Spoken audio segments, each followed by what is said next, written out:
என்னதான் மழை பெய்தாலும் வெயில் அடிக்கும்போது அப்படி சுளீர்னு அடிக்குதுங்க. இந்த வெயிலுக்கு எதமாக இருக்கிற மாதிரி டெண்டர் கோகோனட் மில்க் ஷேக் எப்படி செய்கிறதுன்னு பார்த்துடலாமா? இது பண்ணுறதுக்கு கடையில் இருந்து அந்த டெண்டர் கோகோனட்டில் உள்ள இருக்கக்கூடிய அந்த வழுக்க வாங்கி வச்சுருந்தேன். ஃப்ரிட்ஜில் வச்சுருந்தேன், ஃப்ரீஸ் ஆகி போயிருக்கு. ஆனால் ஃப்ரீசர்லாம் வைக்கல, மேலே அவ்வளோ ஐஸ் கட்டி ஃபார்ம் ஆகிருக்கு.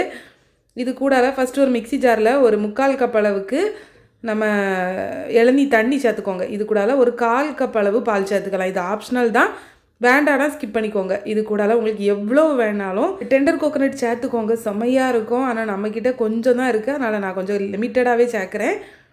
அப்புறம் இது கூட ஸ்வீட்னஸ்க்காக கண்டென்ஸ் மில்க் சேர்த்துக்கணும். சுகர் சேர்க்குறத விட கண்டென்ஸ் மில்க் சேர்த்திங்கன்னா செம்மையாக இருக்கும் டேஸ்ட்டு. கண்டிப்பாக நீங்கள் ட்ரை பண்ணி பாருங்கள். இவ்வளோ சிம்பிளான ஒரு ரெசிபியாக இருக்குது, இது எப்படி நல்லாயிருக்கும் அப்படின்னு நினப்பீங்க.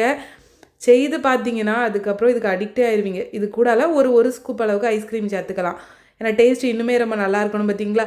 ஆனால் பெருசாக ஒன்றுமே இல்லைங்க. ஒரு டெண்டர் கோகோனட் வாட்டரும் அது கூட கண்டென்ஸ் மில்க் மட்டும் சேர்த்து மிக்ஸ் பண்ணி ஒருக்கா குடிச்சு பாருங்கள், ரொம்ப நல்லாயிருக்கும். இது எல்லாத்தையும் பிளெண்ட் பண்ணிவிட்டு ஒரு கப்பில் நம்ம ஊற்றி சர்வ் பண்ண வேண்டியதான். இது கூட கட் பண்ணி வச்சு பொடி பொடியாக நறுக்குன்னு அந்த டெண்டர் கோகோனட் பீசஸுமே கொஞ்சம் எக்ஸ்ட்ராவாக ஆட் பண்ணிக்கோங்க. அப்போனா குடிக்கும்போது டேஸ்ட்டு இன்னுமே ரொம்ப நல்லாயிருக்கும். உங்கள் வீட்டில் வர்ற கெஸ்ட்டுக்கு ஒரு டைம் இப்படி செஞ்சு கொடுத்து பாருங்கள். எப்படி செஞ்சீங்கன்னு கண்டிப்பாக இந்த ரெசிபி கேட்காம போக மாட்டாங்க, அவ்வளோ சூப்பராக இருக்கும்.